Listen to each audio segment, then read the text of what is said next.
Assalamualaikum. Kemarin kita udah bahas soal Dr. Atkins ya, gurunya diet karnivor tahun 70-an. Tapi kalau yang kekinian, guru atau influencer carnivore diet atau ketogenic diet itu ada banyak loh. Salah satunya yang kemarin kita udah omongin, Dr. Paul Saladino. Yaitu belum lama ini diomongin atau bahkan dihujat oleh para pejuang diet karnivor karena balik kucing. Dulunya kenceng banget mempromokan diet karnivor, terus tahu-tahu balik nikung para pengikutnya, sekarang dia berhenti dengan model diet karnivor yang strict dan mulai makan karbo lagi. Atau lebih spesifiknya, makan buah-buahan dan madu gitu deh, makanan tambahan yang dia sebut-sebut. Emang tuh influencer kalau nikung tanpa kasih sen dulu, itu sering bikin kesel ya. Mohon maklum ya, dia itu bukan sekedar random guy from the internet kayak saya tuh. Paul Saladino itu MD atau doktor ilmu kedokteran, lulusan dari Universitas Arizona di Amerika ya. Terus, Paul Saladino ini dapat lisensi praktek dokter juga tuh di California sih katanya. Tapi terus sekarang nggak praktek lagi, malah jadi YouTuber dan dagang suplemen gitu. Dia itu belum terlalu tua, lahirnya 1977 apa gitu. Artinya tahun 2023 ini umurnya baru sekitaran 45-46 tahun. Jadi walaupun dokter bukanlah yang super jago kayak gitu.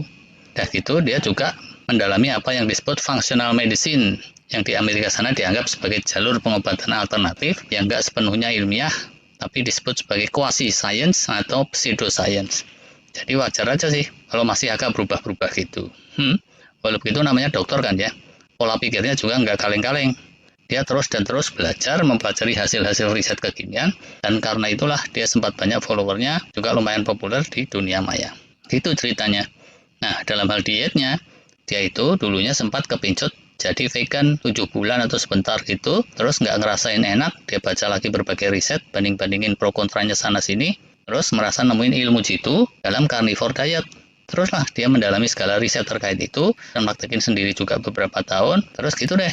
Dia jadi gurunya diet karnivor, dengan sharing-sharingnya ada yang berdasarkan riset ilmiah dan ada juga yang berdasarkan pengalaman pribadi. Tapi baru-baru ini dia ngerasain ada yang gak optimal dalam kesehariannya. Terus dia periksa-periksa lagi, riset-riset lagi, dari situ dia terus ngumumkan kepada para follower bahwa dia berhenti dari diet karnivor yang strict, yang fanatik, bergeser kepada diet yang semi karnivor dan mulai makan gula karbo juga, kira-kira 300-an gram per hari or something, tapi yang dia gembur-gemburkan melengkapi daging lemaknya itu berapa kali dia sebutkan madu dan buah-buahan gitu. Konten itu para followernya banyak yang heboh. Ini dokter Saladino gimana sih? Advice-advice-nya kita ikutin dan bagi kita enak-enak aja berasa optimal, dia malah belok mendadak. Setelah ini, para penonton silahkan merenungkan sendiri. Bisa aja journey yang dia lakukan itu masuk akal. Tadinya kan ekstrim kiri itu, nggak daging sama sekali, vegan. Terus ngayun ke ekstrim kanan, fanatik daging, bahkan daging-daging jeroan pun secara intensif. Sekarang ngayun rada ke tengah-tengah. Pas dicecer sama orang-orang, Dr. Saladino ini bilang, berdasar yang dia baca-baca dari berbagai penelitian, dan dia amati dari kejadian-kejadian empiris, dia menyimpulkan carnivore diet yang terlalu ekstrim itu besar kemungkinannya berbahaya. Bla bla bla, para dokter dan peneliti yang moderat dan konservatif pada setuju tuh sama pendapat dia. Dan mestinya hati kecil kita juga udah bisa ngerasain bahwa yang terlalu ekstrim itu biasanya nggak bagus. Tapi para influencer carnivore diet punya argumen kuat juga. Mereka bilang, asalkan cara-caranya benar, carnivore diet itu amat bisa dibuat aman-aman saja. Dr. Saladino tidak menentang argumen tersebut, tapi dia bilang untuk dia pribadi, cara yang aman itu yaitu tadi, carnivore dietnya dikendorin dikit, dikombinasi dengan gula karbo, madu, buah-buahan yang terukur sejumlah sekitaran 300-an gram per hari. Ya udahlah, terserah dia ya kalau dia preferensi seperti itu. Bagi kita mungkin yang lebih penting itu pembelajarannya. Kalau Dr. Saladino bilang carnivore diet punya risiko bahaya, kemungkinan bahayanya di mana sih? Nah, pertama, menurut Dr. Saladino itu carnivore diet yang dia praktekin ternyata mengganggu keseimbangan hormonal, kortisol, insulin, kayak gitu. Kata dia yang utamanya itu sih. Banyak pakar nih sependapat, apa-apa yang terlalu ekstrim itu amat bisa mengganggu keseimbangan hormonal. Padahal hormon-hormon itu termasuk penentu instruksi-instruksi biologis di tubuh kita. Gambarannya gini ya, hormon-hormon di tubuh kita itu ciptaan Allah yang canggih kan ya. Dia itu nggak kayak kaca spion bikinan Toyota atau Wuling gitu. Kalau kaca spion itu ya udahlah, fungsinya cuma satu, untuk ngelihat ke arah belakang. Tapi bahkan kaca spion itu bisa ada fungsi lainnya. Misalnya ada fungsi estetikanya atau apa gitu, ya kan?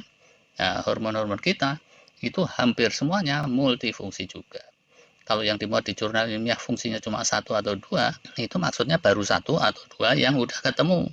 Kitanya aja yang belum khatam dalam meneliti. Gitu kan ya seringnya. Nah, dengan argumen itu, Dr. Saladino mencontohkan misalnya soal hormon insulin. Emang sih, kalau kita keseringan insulin spike, itu jelek. Lama-lama jadi resisten insulin, terus diabetes. Yang normal itu manusia sehat mengalami insulin spike-nya sesekali saja, misalnya 3-4 kali dalam sehari atau sekitar itu. Nah, bisa terjadi kalau orang diet terlalu ketat, terlalu restricted, itu dalam jangka agak panjang, dia sama sekali nggak pernah mengalami insulin spike. Dan disinyalir, kalau nggak pernah insulin spike sama sekali kayak gitu, itu juga nggak bagus. Karena ada fungsi-fungsi tersembunyi dari insulin yang sekarang belum terlalu dikenal, misalnya untuk meretain vitamin mineral tertentu, jadinya nggak kejaga, dan ya udah, terus ada ketidakseimbangan. Kayak gitu tuh argumennya Dr. Saladino. Terus dia juga nerangin soal pola-pola hormon stres, hormon kortisolnya. Dia juga menyebut soal metil lioksal yang menggila gitu.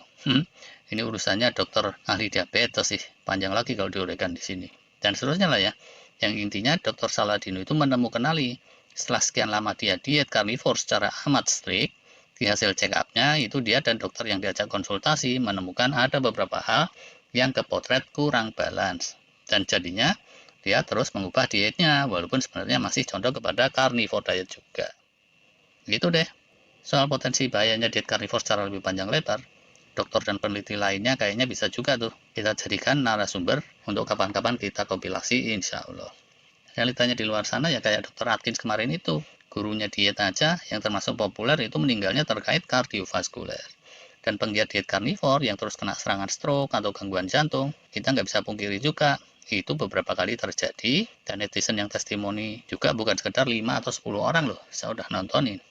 Tapi pakar dan komunitas yang tetap kekeh dengan diet karnivor itu juga masih banyak, dan sepertinya mereka itu bukan kekeh asal kekeh, banyak juga yang berdasarkan ilmu pengetahuan.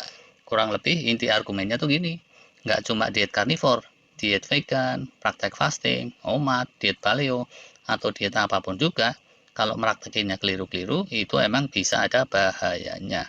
Iya dong.